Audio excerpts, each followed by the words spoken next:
किसी जंगल में एक बहुत बड़ा तालाब था। तालाब के पास एक बगीचा था जिसमें अनेक प्रकार के पेड़ पौधे लगे थे। दूर दूर से लोग वहां आते और बगीचे की तारीफ करते। गुलाब के पेड़ पर लगा पत्ता हर रोज लोगों को आते जाते और फूलों की तारीफ करते देखता। उसे लगता कि हो सकता है एक दिन कोई उसकी भी तारीफ करे। पर जब काफ़ी दिन बीत जाने के बाद भी किसी ने उसकी तारीफ नहीं की तो वो काफ़ी हीन महसूस करने लगा। उसके अंदर तरह तरह के विचार आने लगे। सभी लोग गुलाब और अन्य फूलों की तारीफ करते नहीं थकते, पर मुझे कोई देखता तक नहीं। शायद मेरा जीवन किसी काम का नहीं। कहाँ ये खूबसूरत फूल और कहाँ मैं। और ऐसे विचार सोचकर वो पत्ता काफ़ी उदास रहने लगा।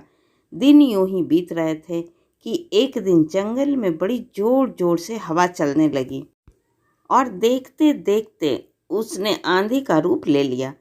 बगीचे के पेड़ पौधे तहस नहस होने लगे। देखते देखते सभी फूल जमीन पर गिरकर निढाल हो गए।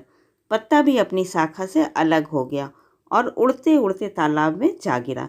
पत्ते ने देखा कि उससे कुछ ही दूर पर कहीं से एक चींटी हवा के झोंकों की वजह से तालाब में आ गिरी थी और अपनी जान बचाने के लिए संघर्ष कर रही थी। चींटी प्रयास करते करते काफ़ी थक चुकी थी और उसे अपनी मृत्यु तय लग रही थी कि तभी पत्ते ने उसे आवाज़ दी, घबराओ नहीं, आओ, मैं तुम्हारी मदद कर देता हूँ। और ऐसा कहते हुए चींटी को अपने ऊपर बैठा लिया। आंधी रुकते रुकते पत्ता तालाब के एक छोर पर पहुँच गया। चींटी किनारे पर पहुँचकर बहुत खुश हो गई और बोली, आपने आज मेरी जान बचाकर बहुत बड़ा उपकार किया है। सचमुच आप महान हैं। आपका बहुत बहुत धन्यवाद।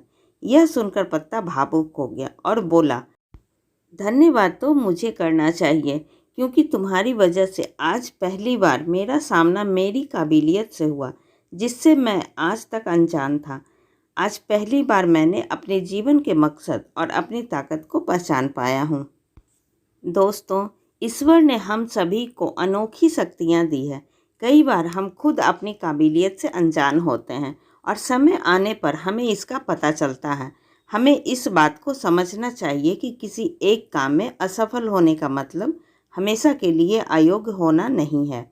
खुद की काबिलियत को पहचान कर आप वह काम कर सकते हैं जो आज तक किसी ने नहीं किया है। ऐसी ही अच्छी, मज़ेदार और ज्ञानवर्धक कहानी सुनने के लिए प्लीज़ आप मेरे चैनल को सब्सक्राइब ज़रूर करें।